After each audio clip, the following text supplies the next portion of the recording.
1 John 4, 1 to 6. Beloved, believe not every spirit. So, beloved means mga kapatiran. Tinuturing niya na sila na mga ligtas. Beloved, mga anak, mga minamahal.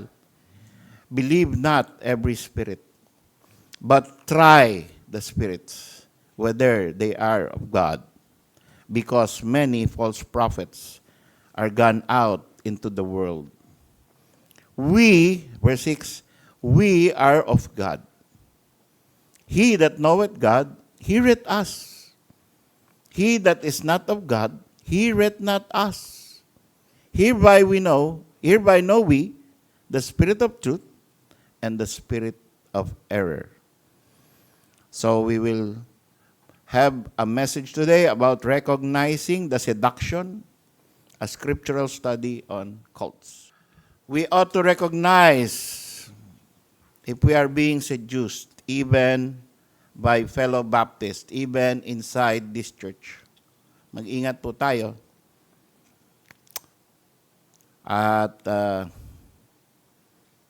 kahit Baptist po yan, kahit Sovereign Grace Baptist po yan, ang tao ay tao. At kailangan, una, hindi tayo madaya at hindi tayo mapunta sa pagiging kulto.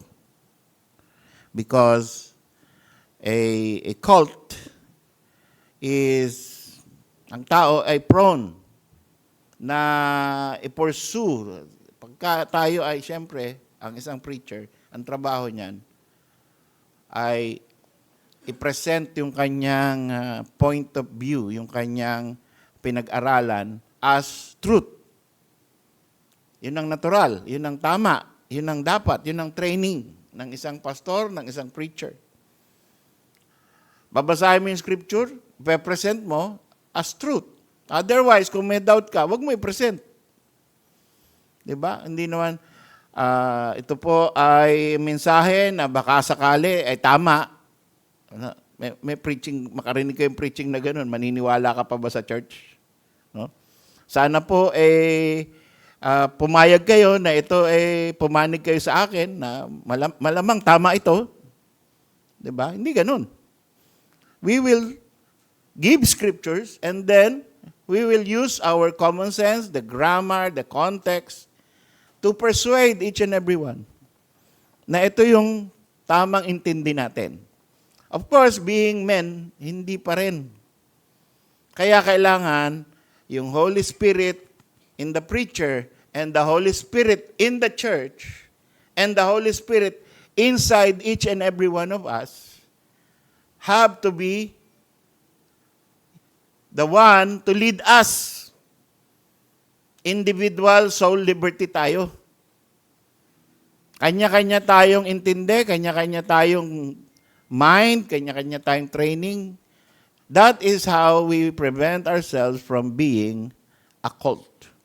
And therefore, this warning, beloved, believe not every spirit. When you listen to preaching, use the Holy Spirit. Pray to the Holy Spirit. Ask the Lord to guide you as a listener. And as I ask the Lord to guide me as a preacher. That is always the relationship inside a true New Testament church that recognizes the tendency of being a cult. Sipin nyo, ang ating bansa, ang ating Baptist tradition, ay iniiwasan natin na maging state church. Inalok na yan sa mga Baptist noong unang panahon. Sa Rhode Island, inalok sila. Bakit hindi na lang ang Rhode Island ay Baptist governorate, Baptist state? Kasi ang Virginia, Catholic state. Ang New Orleans ay ganitong state. Iba-iba. Bawat state meron kanya-kanyang pet sect, denomination. Kaya pagka hindi ka member ng denomination na yun, kailangan magpa-license ka. Baptist ka, magpipreach ka sa North Carolina. hindi Baptist state yun, magpapalicense ka. Pagdating ng Rhode Island, present yung idea kay Dr. John Clark, sabi niya, ayaw ko niyan, Baptist kami. There will be freedom of religion here. There will be no establishment of religion. People will worship according to their conscience and they will not be penalized. So, dyan kumuha ang US Constitution ng pattern kung paano magkaroon ng separation of church and state. Diyan galing yun. Pag-aralan niyo po, Dr. John Clark, Rhode Island. Now, nangyari yan earlier in history. Si Dr. Ipage and Dermuth of the Netherlands was offered to be the official state religion, yung Baptist, because nagpa-research ang hari at natagpuan niya na ang Baptist ang may connection sa apostles. Dahil doon, in-offer doon sa mga Baptist, kayo na ang magiging official state religion ng Netherlands. Sabi niya, hindi po yan Baptist principle. Hindi po namin tatanggapin yan. Bakit sa Pilipinas, merong nagtulak na magkaroon ng Baptist Day? That is against Baptist principles. Pwede yung Bible aralin sa schools, i-tolerate. At pwedeng lumapit tayo sa school at sabihin natin, pwede po ba kaming mangaral dito na hindi nyo kami ipe-penalize? Na we-welcome, provide kayo ng facility. Pero pwede rin sa ibang denomination. Hindi pwedeng, Baptist lang ang pwedeng pumasok dito sa Imus Public High School. O dun sa Lasal. Catholic lang. Ayun, of course, Lasal yun. Talagang Catholic ang nag-umpisa nun. So may karapatan. Yung God's Grace, Baptist ang may-ari. So, okay lang. Pero pag public schools, eto, may sulat tayo. Yan, ibigay ko yan sa DepEd. Na payagan tayo na kahit anong public school, ay magbigyan tayo ng 1 hour. Kahit hindi classroom.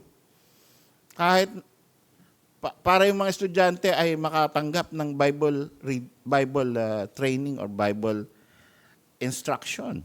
At hindi ma-penalize kung teacher ang magiging leader. So, we ought to pursue these things, and we must also, without being a cult. I must persuade you without making you my slave. I must persuade you to do something here. Pagtatapon ng basura, paglilinis ng CR, mag-offering, mag-donate ng aircon, mag-donate para sa ating betterment ng ating missions and ng ating building. And many things na magagastusan tayo, malalaspag tayo sa ating pagod. Pero hindi bilang pagka hindi mo ginawa yan, tiwalag ka na. Yan ang mali. No? Pakiusap. Sa doktrina, instruction.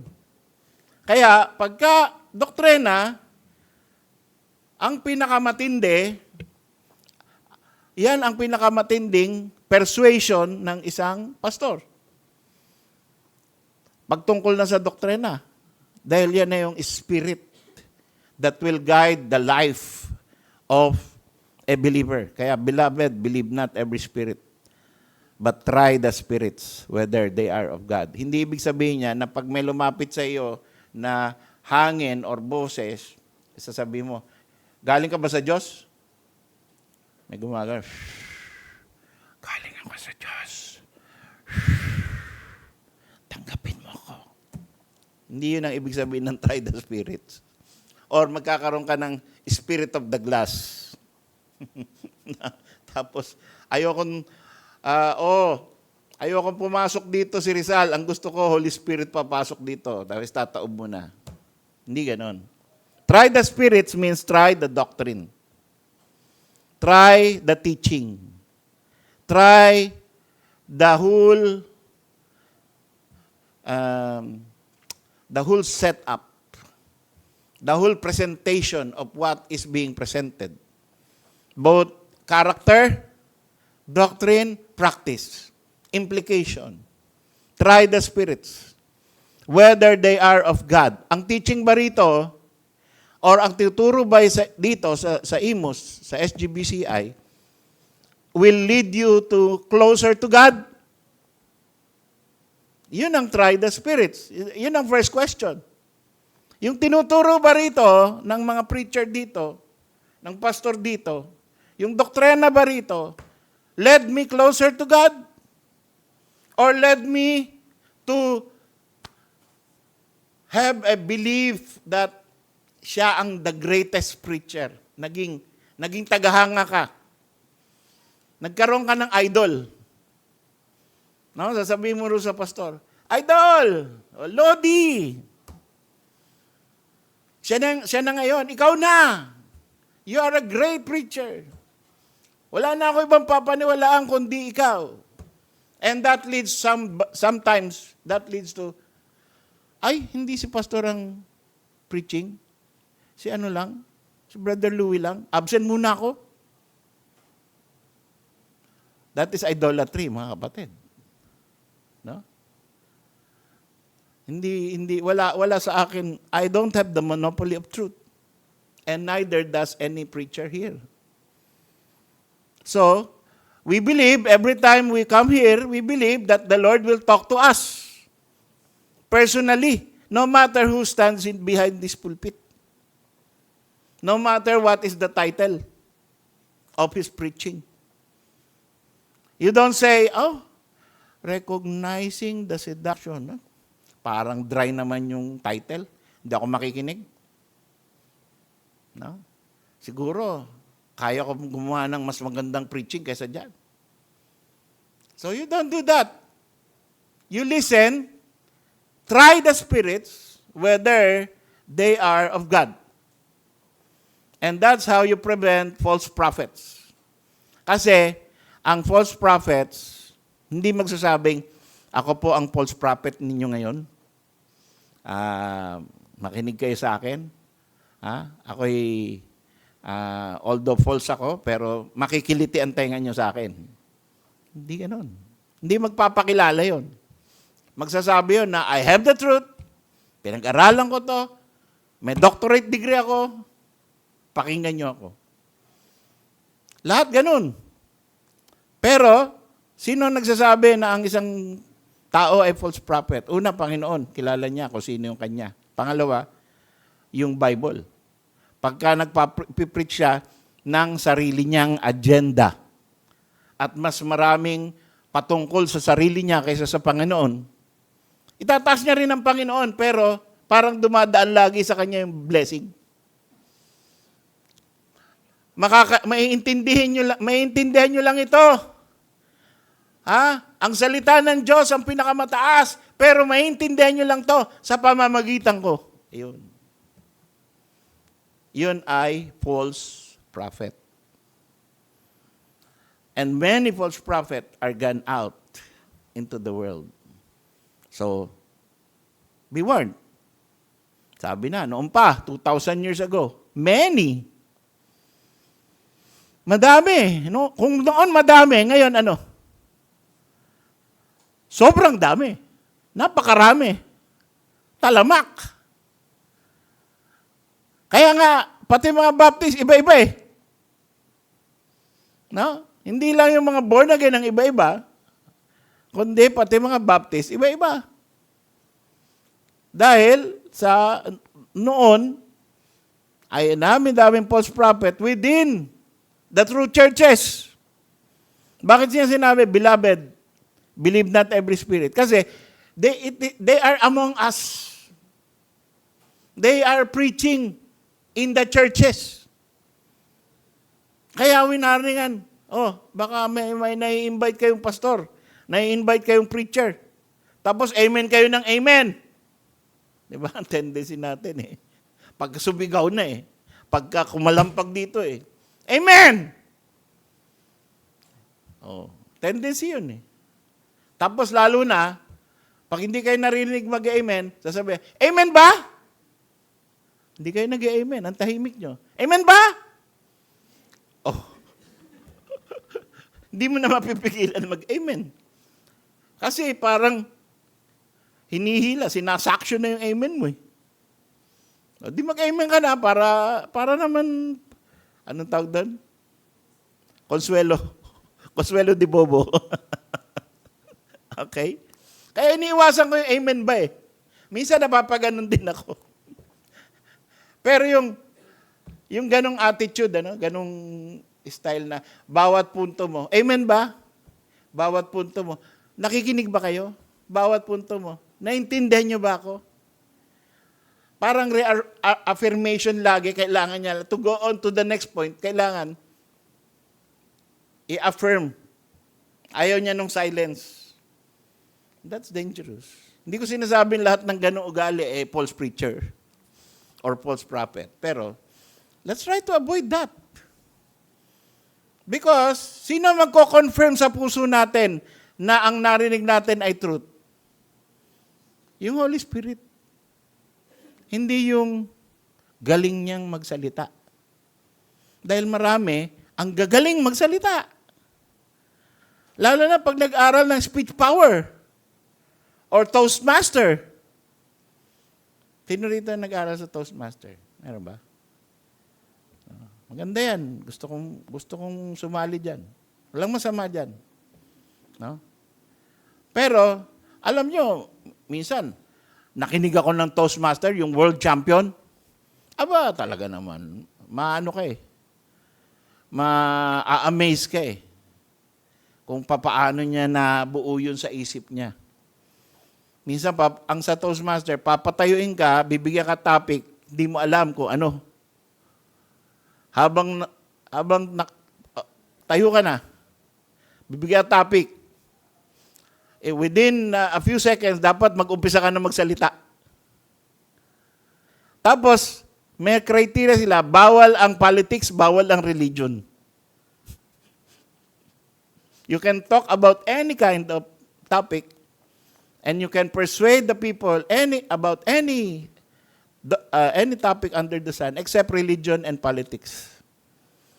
Isipin mo yan, no? Tapos nakakagawa sila ng amazing speeches. Now, if such is possible in the mind of man, how much more yung isang preacher na nag-aral ng Bible school, nag-aral ng homiletics, nag-aral ng hermeneutics, na train, 40 years na sa ministry, alam niya na yung lahat ng papaano i-persuade ang tao, alam niya na papaano humanga ang tao, how much more na magagawa yan? At posible yan mangyari na merong isang false prophet na na-training. And they are gone out into the world. Ini-invite yan ng mga church.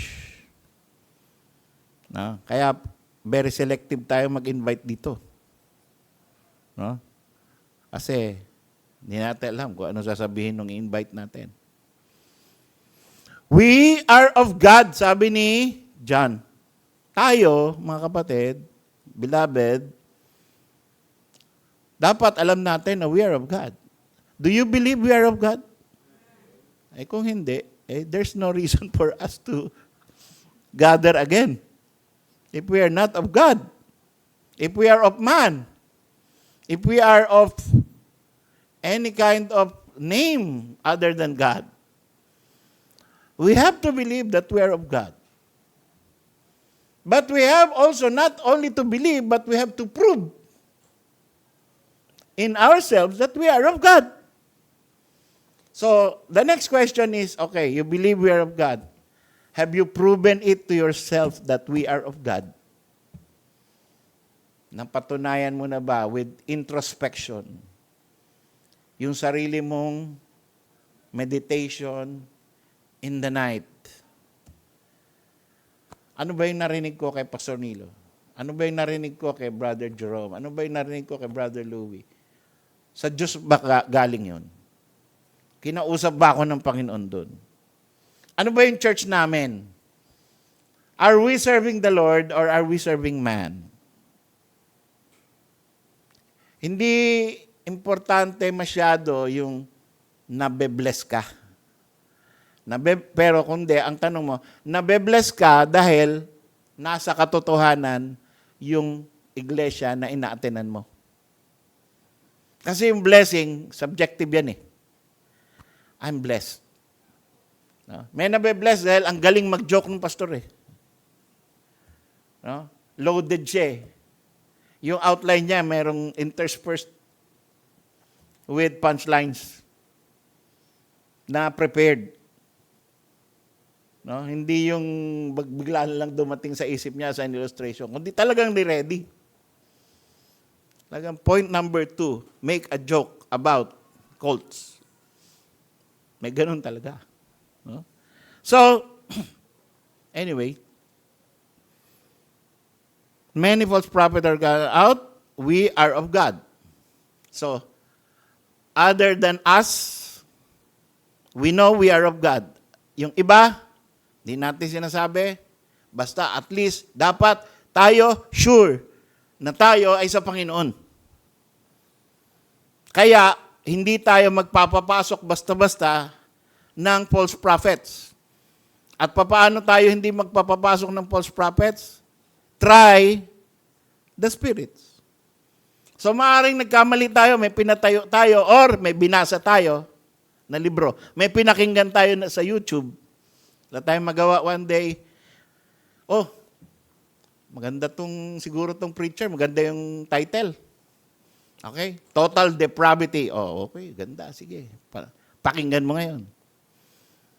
Pinakinggan mo. Oh, tama yung title, inisip mo, tama siguro preaching. No. Papakinggan mo. At kung talagang seryoso ka sa iyong pananampalataya at seryoso ka na hindi ka madadaya, ino-note mo. At pag na-note mo na, titingnan mo ngayon sa scriptures, compare mo. Kaya it helps, mga kapatid, na nabasa mo na yung buong Bible. Kasi, pag nabasa mo na yung buong Bible, laging ganito, meron dadating na preaching, idea, suggestion, comment, tapos ito yung Bible. Babanggayan ng Holy Spirit. Nangyayari ba sa inyo yun? I hope it does.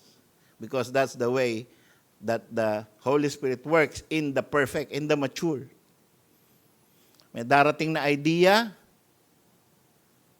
may tatapat dyan na scripture. Hindi mo hahanapin. Kung ikaw nakabasa ng Bible, na lagi ka nagbabasa, hindi mo hahanapin. Dadating. That is a blessed experience. May nagko-quote. Hindi yung sabi ng pastor, raw, ang mga angels daw ay 30 foot. Tingnan ko nga. Si Gabriel ba? Ilang feet ba yon? Si ano ba? Oh. So, kumbaga, madali ka makapag-sort out na, oops, reject. False yan. Oops, truth yan. Sige, lagay ko yan sa puso ko. Truth, lagay ko sa puso ko. False, tapon yan. That is what will happen when you try the spirits, when you are familiar with Scripture. It's a blessed experience, mga kapatid. So, we are of God, and what happens? Because this church is of God, He that knoweth God, heareth us. See? So, ang patunay na tayo ay sa Panginoon, ay pinapaligiran tayo ng mga kapatiran na balik ng balik dahil gustong makarinig ng salita ng Panginoon. yung nakikinig daw sa atin, hindi lang sa akin, sa atin. Kasi lahat ng pronouncement dito, pag nag-amen tayo, nagiging atin yun. Hindi, pagka hindi kayo nag-amen, no, kumukunot kayo, no amen, akin lang yun. Diba? Nakikita ko naman lahat ng mukha nyo eh. Kahit na 40 tayo eh. Kita ko eh, kung sino yung tutulog, sino yung nagse-cellphone, sino yung nakasimangot. Habang nagpipreach ako. Pag sinabi kong, we are of God, I am preaching to you the truth.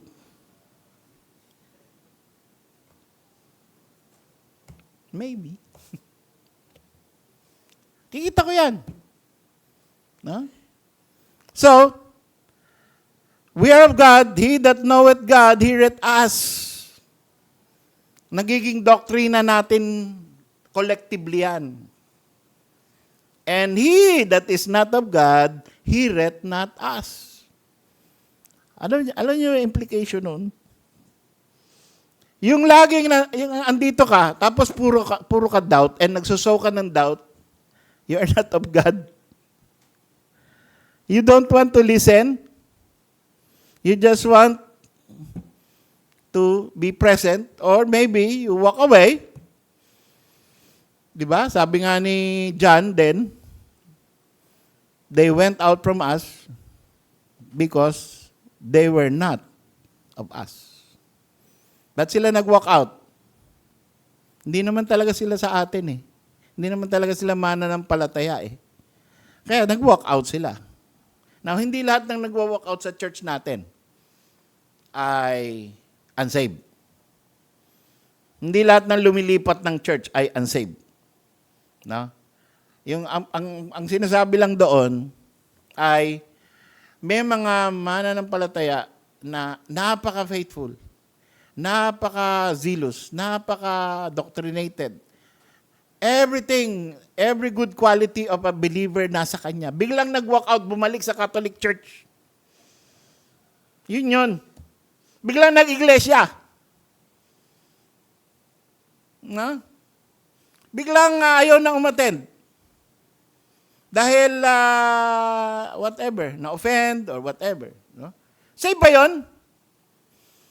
Hindi natin mahusgahan. Pero nawawala ba kaligtasan? Hindi rin. Yun, certain tayo, hindi. So ano explanation? They went out from us because they were not of us. Ibig sabihin nun, ay posible na ang isang very faithful, very instructed, very loyal, ay biglang bumalik sa Catholic Church, biglang nag-Islam, biglang nag-Iglesia, went out from us because they have never been part of us. Ibig sabihin, hindi talaga na-save. Yun ang explanation ng scripture doon. Hindi nawala yung kaligtasan niya, kundi hindi talaga siya na-save. They were never a part of us.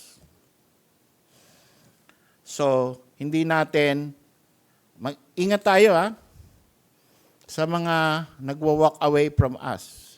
Huwag tayo mabilis magsalita na, unsaved kasi yan eh. No? Sa mukha pa lang, sa pagmumukha pa lang yan, mukhang unsaved eh. Huwag tayong ganun. No? Sa ugali niyan talaga. Alam mo ba? Nagkwento na, no? Ganon. Doctrinal explanation yun. Okay? He that is not of God, heareth not us. So kahapon, nag-preach ako sa funeral. Nung nilapitan ko, pare-pareho naman yan eh. Sabi ko, pambira I think, ang linaw nung explanation ko eh.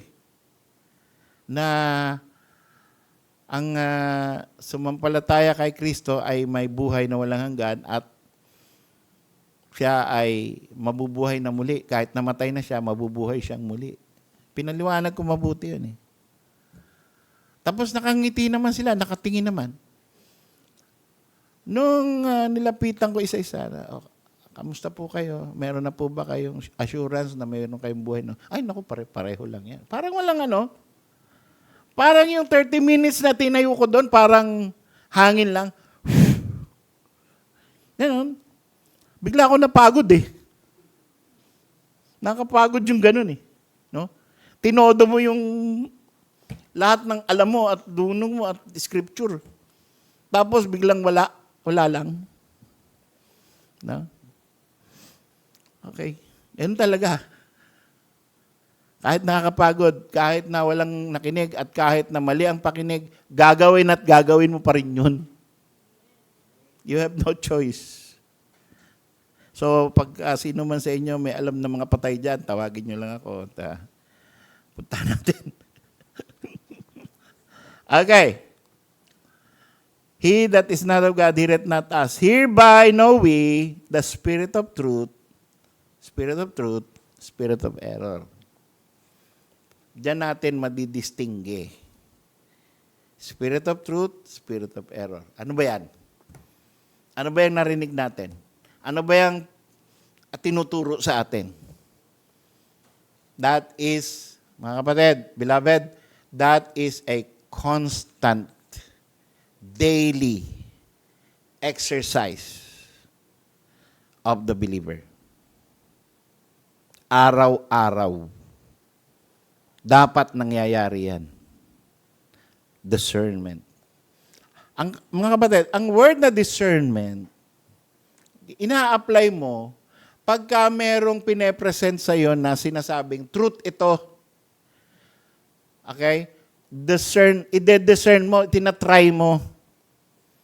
Minsan, misapplied yung word na discernment. Dahil sasabihin, nadi-discern ko eh, parang hindi ka mabuting tao eh. Parang may itim ka na nakabalot sa katawan mo eh. Maitim siguro puso mo. Hindi yun discernment. Witchcraft yun. Huwag kayong ganon magsalita. Na isa-size up mo yung tao.